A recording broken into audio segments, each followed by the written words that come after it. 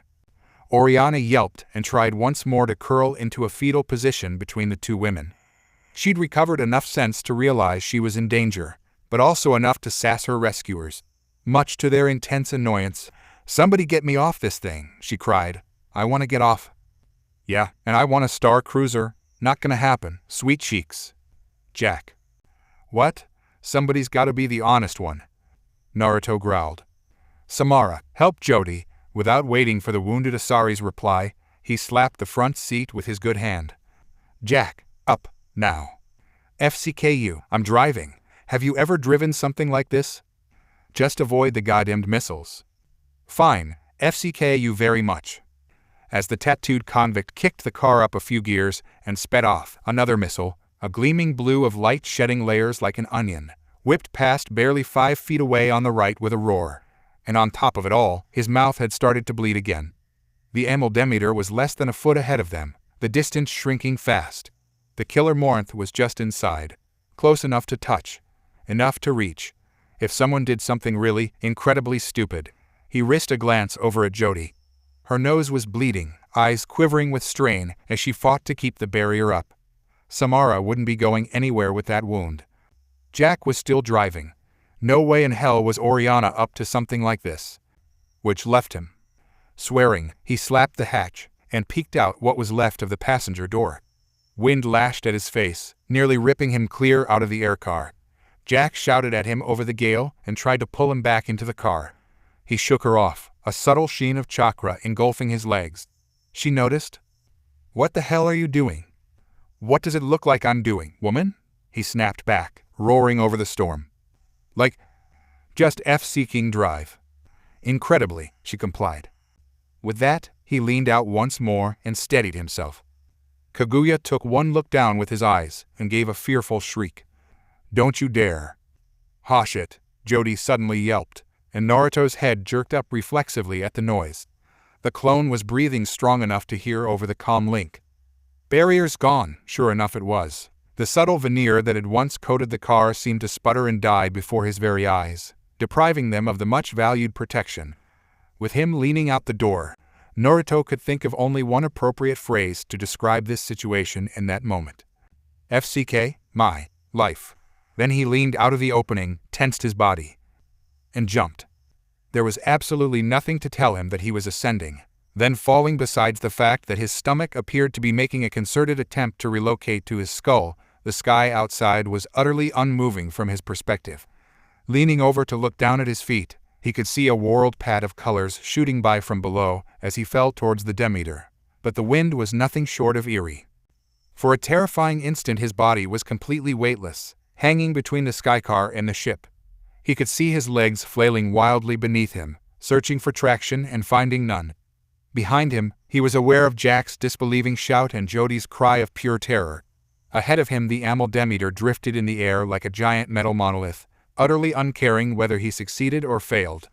If he didn't make it, he had only a long drop and Kaguya's furious shouting to look forward to before he became a messy smear on the ground.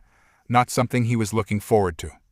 Probably not something he'd be able to regenerate from, either. And on the off chance that he did make it, he would be alone against what, if Samara's word was to be believed, was a very powerful and very PSS Asari. In confined quarters no less. Not the most ideal situation in hindsight, but it was the only one that ended with Morinth's death. The exhilaration of this sudden lunge P&D in his ears, matching his hammering heartbeat, he just couldn't help himself. He whooped. It felt oddly like being in a very fast elevator, albeit one without quite the same ride quality. The wind was roaring fiercely in his ears, but somehow his jump was kept level, so rather than let it fall wildly, he arced back at the Demeter like an arrow loosed from a bow. It wasn't as bad as he'd expected. It didn't change the fact that he was still falling from almost a mile up with absolutely no way to catch himself. But it was something. And something was certainly better than nothing. It suddenly occurred to Naruto that he had no way of breaking his fall regardless. Whether he made it or not was irrelevant. It was still going to hurt.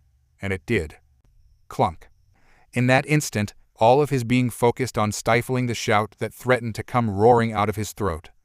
His shoulder collided violently with the hull as he rolled, popping out then back in again as he clamped down to the hardened metal carapace.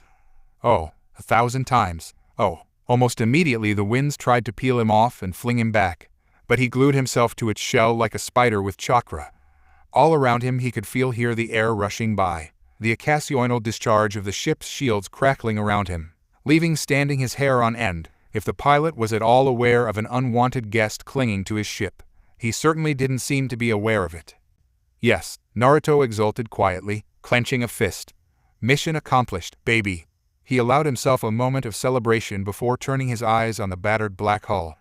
In a few minutes the ship would be leaving Ilium altogether, and he'd rather not be standing outside when it left the atmosphere. Channeling chakra to his boots, he darted across the hull, searching for a point of entry. A hatch, lever, SWCH, anything. But it seemed that they had built ships better in this era, because he found nothing of the sort. So he made one. Fingers drew back and formed a point. Nails grew long and sharpened, piercing through his gloves. The flesh of his right arm bleaching a chalky white, the color of Kaguya's skin beneath his armor. It was only a partial transformation, enough to give his limb that extra oomph needed to carve a hole for himself without damaging the limb. He didn't have time to wait for regeneration, not if this enemy was truly as deadly as Samara had claimed her to be. He couldn't afford any weakness. So he simply cut. He pressed his changed arm down to the hull and made a sharp, slashing motion. The armor parted like butter. 2 more swipes, and he was completely through, forming a rough, if not man-shaped hole through which he dropped not a moment later. Promptly, the howling wind dropped to a mere trickle of nose, leaving him standing in dim, fluorescent lightning. Eerie. To his great relief, there were no immediate civilians to be seen inside. Only cargo. Big, bulky boxes tied and strapped down. The kind you didn't want to slide around. They were capable of doing some serious damage. Likely they were filled with red sand or some other such drugs. Wisely, he chose to give them a wide BRTH. Rounding the nearest corner, he found himself face to face with a dead end. No cover there that he could see. The ship was rising now, probably veering off the sky lane for the atmosphere. Not much time. Another turn found him face to face with the CCK pit. Peering through the window, he sighted down an old Solarian at the controls. Definitely not Morinth. He took a deep breath and glanced around. That was when he saw her. A single Asari, leaning against the nearby wall, one that hadn't been there before. She looked exactly like Samara, so much so that he almost hesitated. Almost. Time stood still. She looked as surprised to see him as he was her, but there were no weapons to be seen on her body, nor this slick, skin-tight body stocking that seemed to fit her like a glove. God, focus, man. She moved, and he had a bead on her before a second step could be taken. It didn't faze her.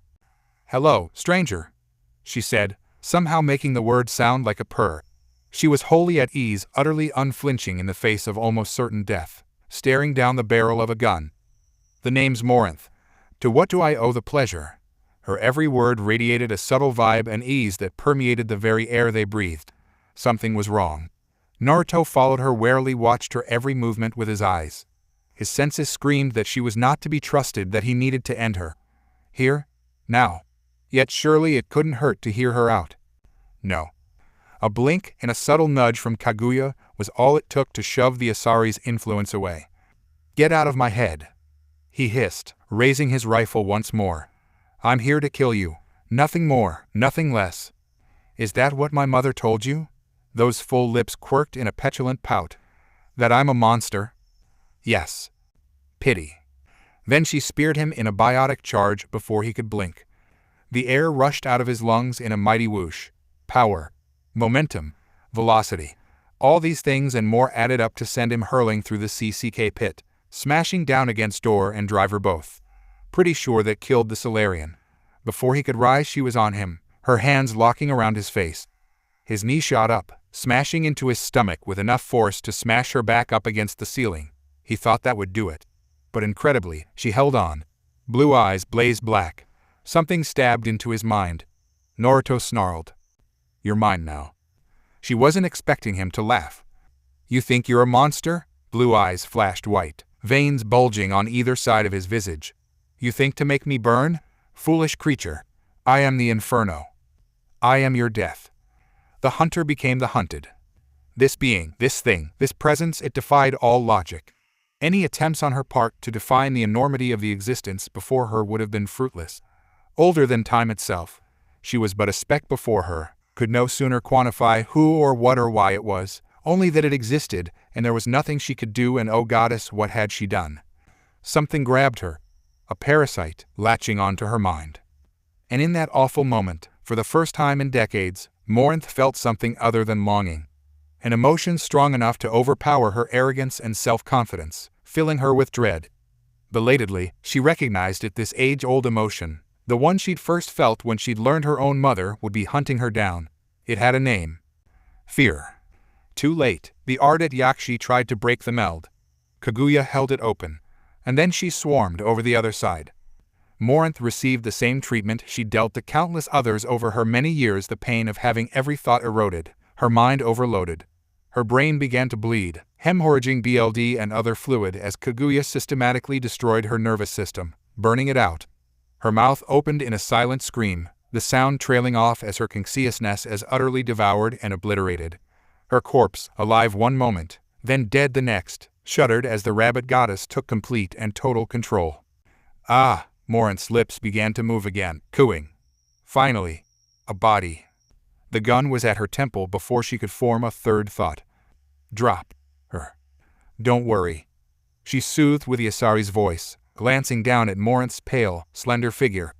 "I was a little too rough with her." Her hips swayed. "She's dead, and her body is already dying. In a matter of moments, this will be little more than a corpse. Then ditch the body and take the head. We're leaving." There was a brief moment of tension between the two. Would she listen to him, or would she try to flee and come what may? Then, finally, she nodded. "Very well. I am with you, Naruto." She watched him stiffen slightly as her lips touched his forehead. Let him dwell on that, she thought.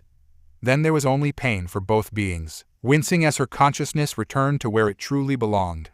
Morinth's body slumped behind them, a shell once more. Always. Then they realized something. Who's flying the ship? Oh. Both host and tenant had just enough time to see a skyscraper filling their vision through the viewport. "Ah, CRP, this is gonna sting, isn't it?" "Indeed." Boom. "How in the FC-king hell did you survive that?" Naruto tried to laugh at Jack's crass inquiry and ended up coughing out a tiny circle of smoke instead. Oh, seemed he still had some ash within his lungs. He'd forgotten how exhausting it was to run around like that, in such a hurry, using up so much chakra, all without any sleep. In short, not fun. Well, Jack was leering at him now, choosing to withhold any and all forms of their med-igil until he answered her question. Now, he didn't necessarily need the miracle gel, but the last thing he wanted was to make his squad suspicious. Not for the first time, that thought gave him pause. His squad. I wonder when I started to think of him like that. Beginner's luck, he tried. Wrong answer. The tattooed biotic swatted him on the back of his head with enough force to make him see stars. This time, he really did laugh. She hit him, because she cared. He'd learned that back on the Purgatory. If she'd really wanted him dead, a shotgun blast to the face would have done the job much better. Besides, she'd had ample time to leave, and yet she hadn't.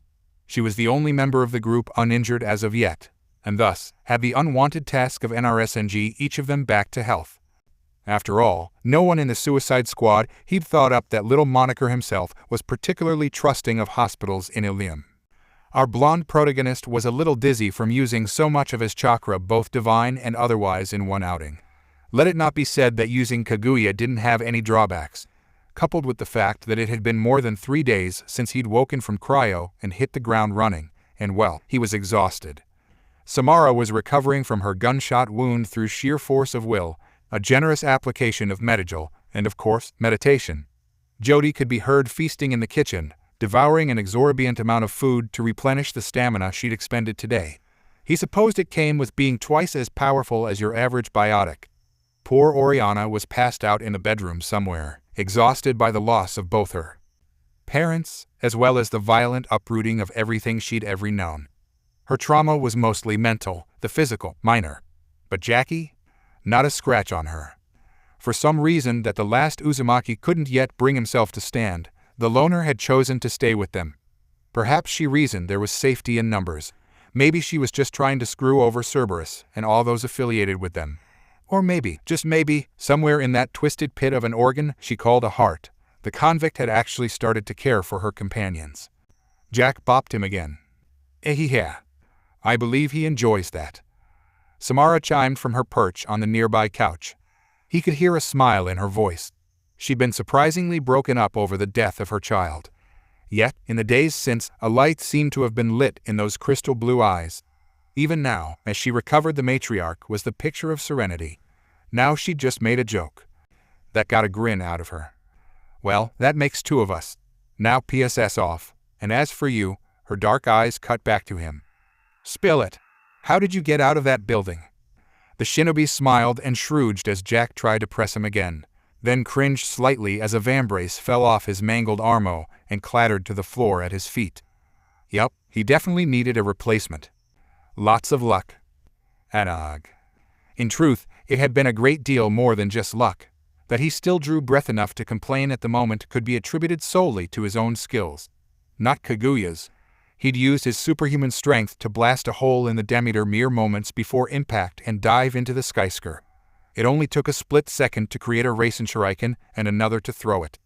One more to watch the larger freighter plowed into the cold sphere of destruction and blew in half. Then another heartbeat to shield himself from the explosion.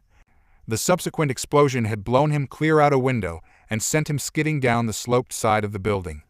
From there, his controlled descent degenerated into a frantic flight for survival. Morinth's corpse slung over his shoulder, he was forced to alternate between running for his life and dodging falling debris as he went. He could still remember all the recall Kaguya's terrified shouts all the way down. "We're going to die," she'd said. "We're going to die, we are going to do." Just thinking of her very human-like terror, so unbefitting of a goddess, was enough to make him smile. "I hate you. Why didn't you just fly?" Dramatic tension. What you gonna do? Besides, I may have, forgotten. About flying, that is. You what? Oh, and she's winding up again. Stop hitting him, Jack. Jody's voice sang from the kitchen, drawing him back to the present. Still strong to believe she was actually calling her by her name now.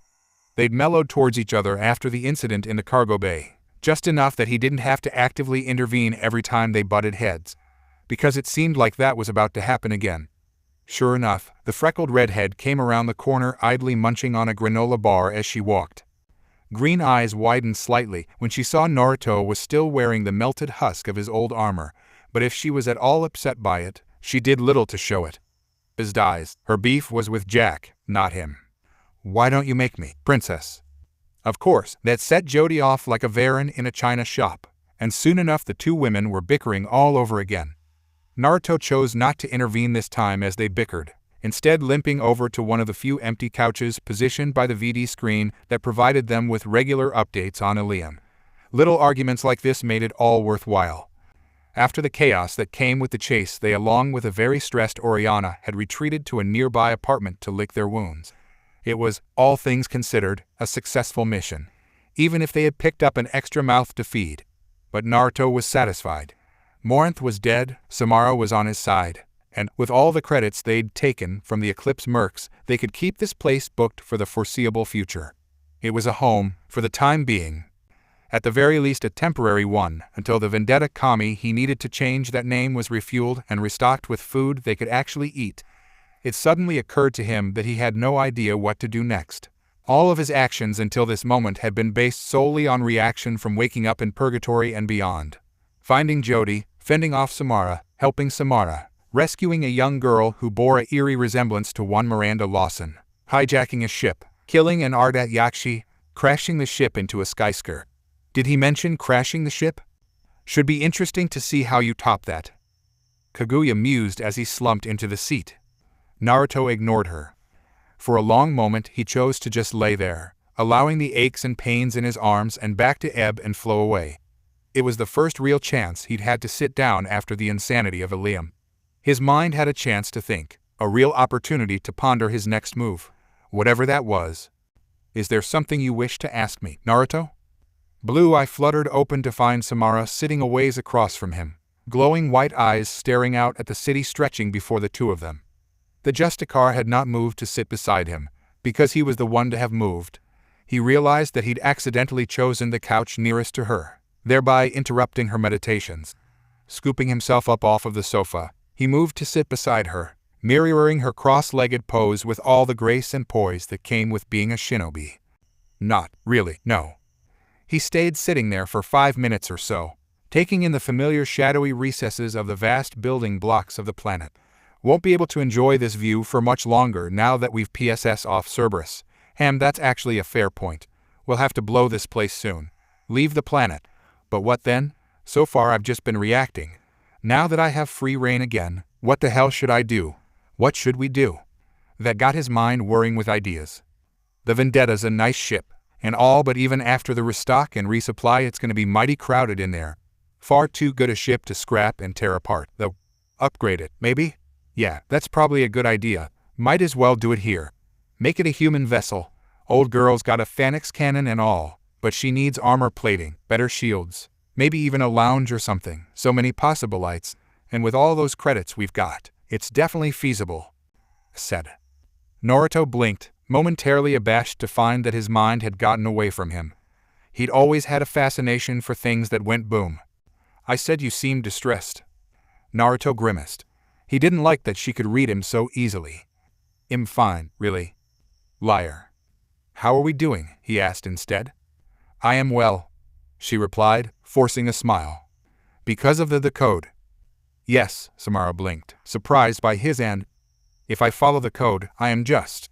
If I do not, I am unjust. You have a similar set of principles, do you not? Oh, no. They weren't going down that road not when there was another elephant in the room. About Morinth though, some people might have got the distinct feeling that now wasn't the time to ask such a thing. Naruto sailed straight past it. How are you really holding up? What would you have me say, Naruto? Her voice, once serene and calm, suddenly broke with pain. Should I express relief that you killed the smartest and bravest of my daughters? That you burned the body to ash before my very eyes? That I watched those ashes flutter away into the wind? Blue eyes turned toward the viewport, quietly observing the early morning light with just a touch of sorrow. I am glad, grateful even, that the threat she represented is now ended, but I feel as though a chapter of my life has ended, and now. She left the sentence hanging there, half pride and half mourning. It got a contemplative silence of a few seconds, with nothing but the low-level ambient hum of the air conditioning systems drifting in and the murmur of Jack and Jody's wilting argument from across the hall. Naruto could almost convince himself it was like any normal day with their little group. But it wasn't. It never would be. They were 4 strangers brought into one group by a matter of circumstance, and to move on from here, they'd need a purpose to continue. They needed a goal. Kami, don't tell me you're going to use that speech. Damn it. Look, he began addressing Samara. His voice emerged as little more than a sigh. I know what it feels like to lose someone close to you. I had a friend once. He was like a brother to me. For the longest time he was lost in the dark, so hellbent on a vendetta to avenge his people, his clan. Finally, it consumed him. We came to blows over it, went our separate ways, came together again, tried to kill each other a couple of times. His mind was twisted up in what he believed to be right, but when it came down to it, when the fate of the world was on the line, he shone through. Together we fought a great evil. Hey. Oh, hush, he sighed. That was a long time ago. Shaking his head, he continued. And at the end of the day, he sacrificed his very soul to trap it inside of me. I'd like to think he redeemed himself in the end.